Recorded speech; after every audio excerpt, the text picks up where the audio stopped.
જિગીશા પટેલ પર જીવલેણ હુમલો થયો છે। સ્થાનિક કોર્પોરેટરના કહેવાથી આ હુમલો થયો। આમ આદમી પાર્ટીના કાર્યકર્તાઓ ઉપર થતા હુમલાઓ ખૂબ જ ગંભીર બાબત છે। આની પહેલા યુવરાજસિંહ જાડેજા પર પણ હુમલો થયો હતો। જો જલ્દીથી કાયદાકીય કાર્યવાહી નહીં થાય તો આમ આદમી પાર્ટી ગાંધી ચિંધ્યા માર્ગે આંદોલન કરશે। ગોપાલ ઇટાલિયા અને ચેતર વસાવાએ પણ મુખ્યમંત્રીને રજૂઆત કરી છે।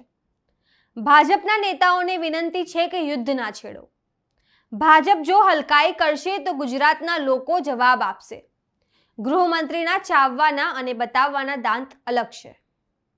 હર્ષ સંઘવીની વાત પર ગુજરાતીઓને ભરોસો નથી। ગુજરાતમાં જંગલ રાજ જેવી પરિસ્થિતિ ઊભી થઈ છે। આ તમામ વાત કહી છે આમ આદમી પાર્ટીના નેતા મનોજ સોરઠિયાએ। નમસ્કાર, હું છું ચંદ્રિકા પુત્રી નિરાલી। તો હાલમાં જિગીશા પટેલ પર જે હુમલો થયો તેને લઈને હવે મનોજ સોરઠિયાએ પણ પોતાની પ્રતિક્રિયા આપી છે।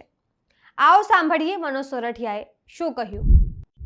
ગઈકાલે ગોંડલમાં આમ આદમી પાર્ટીના નેતા જિગીશાબેન ઉપર જીવલેણ હુમલો કરવામાં આવ્યો। ગોંડલની અંદર સ્થાનિક લોકોની સમસ્યાઓ સાંભળવા પહોંચેલા બેન ઉપર ત્યાંના સ્થાનિક કોર્પોરેટરના આદેશથી કેટલાક લોકોએ ભેગા થઈ અને એમની ગાડી ઉપર પથરાવ કરી અને એમને ગંભીર રીતે ઘાયલ કરવામાં આવ્યા છે। હું આજે હમણાં હોસ્પિટલમાં એમની મુલાકાત લઈને આવ્યો છું। બેન સાથે મેં વાત કરી છે। એમને ખૂબ ગંભીર ઈજાઓ જે છે માથાના ભાગે થઈ છે। આજે એમની સ્થિતિ નથી કે એ અહીંથી હોસ્પિટલથી રજા લઈને જઈ શકે અને લોકો સાથે વાત કરી શકે। આજે ગુજરાતની રાજનીતિમાં આમ આદમી પાર્ટી જેવી એક નાની એવી પાર્ટી જે સત્તાને સતત સવાલ કરે છે, એના ઉપર આમ આદમી પાર્ટીના કાર્યકર્તાઓ પર આ હુમલાઓ બહુ ગંભીર બાબત છે। ગુજરાતના લોકોને આવી રાજનીતિ પસંદ નથી। આજે જ્યારે આમ આદમી પાર્ટી સતત કહી રહી છે કે આ જે હુમલાખોરો છે એના ઉપર એફઆરઆઈ થવી જોઈએ, કડક કાયદાકીય કાર્યવાહી થવી જોઈએ, જેથી કરી અને કોઈની હિંમત ફરીથી આવા હુમલાઓની ના થાય। પણ કંઈક ને કંઈક સત્તાના હાથ બંધાયેલા હોય એવું લાગે છે। આજે જિગીશાબેને પોતાની ફરિયાદ પણ આપી છે। અમારા કાર્યકર્તાઓ એસપી સાહેબને પણ મળીને આવ્યા છે, પણ હજુ સુધી કોઈ એફઆરઆઈ નોંધાઈ નથી। અમારી ખૂબ ગંભીર આ સ્થિતિની અંદર એક માંગણી છે કે આ એફઆરઆઈ છે જલ્દીથી જલ્દી નોંધવામાં આવે। 307 કલમ નીચે જે લોકો હુમલાખોરો છે એના ઉપર એક કાયદાકીય કાર્યવાહી કરવામાં આવે અને ગુજરાતની અંદર આવું સાહસ દુસ્સાહસ કોઈ ના કરે એના માટેના તમામ પ્રયત્ન કરવાની જવાબદારી કાયદો અને વ્યવસ્થાની છે। આની પહેલા પણ ભાઈ યુવરાજસિંહ જાડેજા અને એની ટીમ ઉપર આવો જ ગંભીર હુમલો થયો હતો। એમનો વાક માત્ર એટલો હતો કે ગુજરાતમાં જે ડુક્કરની ચરબીનું નકલી દૂધ મળે છે, એ નકલી દૂધ જે બને છે એના ઉપર એમણે જનતા રેડ કરી હતી, એમને પકડવાનું કામ કર્યું અને એની ગાડી ઉપર પણ હુમલો થયો ત્યારે પણ ફરિયાદ નોંધવામાં નથી આવી, 307 લેવામાં નથી આવી। આવા કૃત્યો થાય ત્યારે સરકાર આવા અપરાધિક લોકોને જ્યારે પ્રોત્સાહન આપે ત્યારે ગુજરાતમાં ચોક્કસ કાયદો અને વ્યવસ્થા જે છે એ જળવાવાની નથી। આમ આદમી પાર્ટીની માંગણી છે કે આ જલ્દીથી જલ્દી કાયદાકીય કાર્યવાહી કરવામાં આવે, નહીં તો આમ આદમી પાર્ટી ગાંધી ચિંધ્યા માર્ગે સરકારની સામે આંદોલન કરશે। આજે અમારા નેતા શ્રી ગોપાલભાઈ અને ચેતરભાઈએ પણ મુખ્યમંત્રીશ્રીને રજૂઆત કરી છે। આવા તમામ હુમલાઓ જે છે એ કાયરોનું કામ છે। ભાજપના નેતાઓને વિનંતી, ભાજપના નાના મોટા તમામ નેતાઓને વિનંતી કે આ યુદ્ધને છેડવાનું કામ ન કરો। તમે ખૂબ દબાવ્યા છે, તમે ખૂબ લોકોનું શોષણ કર્યું છે। આજની આ સ્થિતિની અંદર તમે જો આટલી હલકા સુધી હલકાઈ કરશો તો ગુજરાતના લોકો પણ આનો જવાબ આપશે અને મને પૂરો ભરોસો છે કે ગુજરાતની અંદર ગુજરાતની જનતા જાગૃત થઈ રહી છે અને આવા તમામ હુમલાઓનો મક્કમતાથી જવાબ આપવામાં આવશે। જી મનોજભાઈ, એક પ્રશ્ન એ છે કે હર્ષ સંઘવી સાહેબે એવું કીધેલું કે પોલીસની સામે ઘણી વખત ઘણા લોકો દાદાગીરી કરતા હોય તો એને 24 કલાકની અંદર પકડી પાડવામાં આવશે અને એની ઉપર કાયદેસર કાર્યવાહી થશે। તો કોઈ આગેવાનો છે, કોઈ સમાજ માટે લડતા નેતાઓ છે, તો તેના ઉપર જ્યારે આવો બનાવ બને છે તો એના ઉપર કાયદેસર કાર્યવાહી કરવામાં કેમ સમય લાગે છે, એ વાત પર તમારું શું કહેવું છે? ગુજરાતના ગૃહમંત્રી હર્ષ સંઘવી ના ચાવવાના અને બતાવવાના દાંત અલગ છે। એમણે આજ સુધી જે કીધું છે એનાથી હંમેશા ઉલટું કર્યું છે। ચપરાસીઓ, નાના મોટા લૂંટારાઓ, પાકેટમારોના વરઘોડા કાઢનાર આ સરકાર અને આ પોલીસ મોટા ગુનેગારોની સામે નતમસ્તક છે। આપણે જોયું છે કે અનેક વખત પોલીસની ટીમો ઉપર હુમલા થયા છે, બુટલેગરોએ હુમલા કર્યા છે અને પોલીસની પોતાની ઇજ્જત જાય ત્યાં હદ સુધી આ સરકારે એવા હુમલાખોરોને છાવરવાનું કામ કર્યું છે.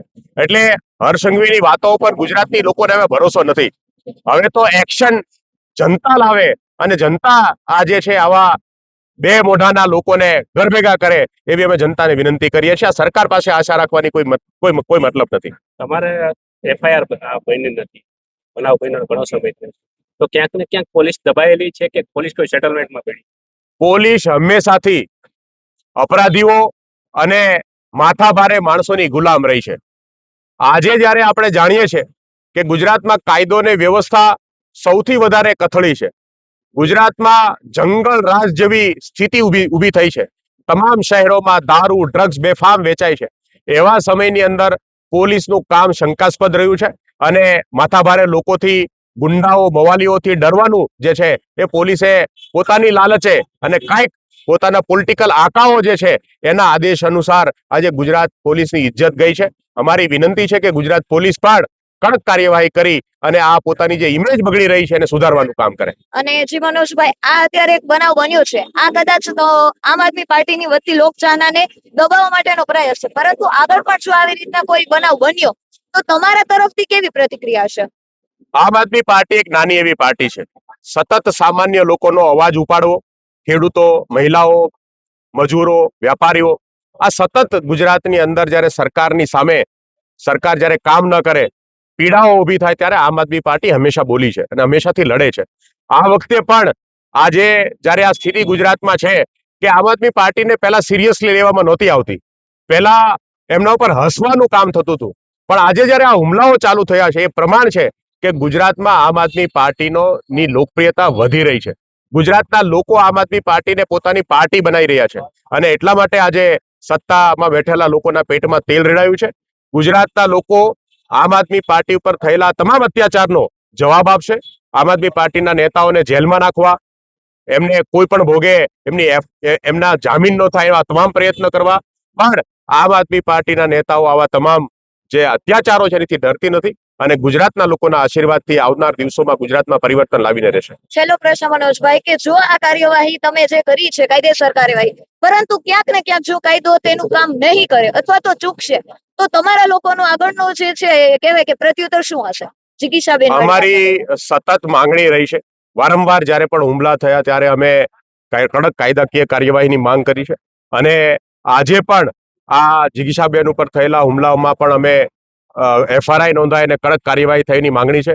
જો સરકાર આ મુદ્દા ઉપર જાગશે નહીં અને કોઈ કાર્યવાહી નહીં કરે તો આમ આદમી પાર્ટી ગાંધી ચિંતા માર્ગે આંદોલન કરશે અને ગુજરાતના લોકોને ભાજપની સામે જાગૃત કરી અને પરિવર્તનનો સંદેશ લઈને જશે. તો જેમ તમે મનોજ સોરઠિયાની વાત સાંભળી, તમે તેમની વાતથી કેટલા સહેમત છો, શું વિચારો છો, કમેન્ટ કરીને જણાવો. અત્યાર માટે બસ આટલું જ. સમાચારને લગતી વધુ અપડેટ્સ માટે અમારી વેબસાઇટ www.gujaratplus.in પર પણ માહિતી મેળવી શકો છો. ધન્યવાદ.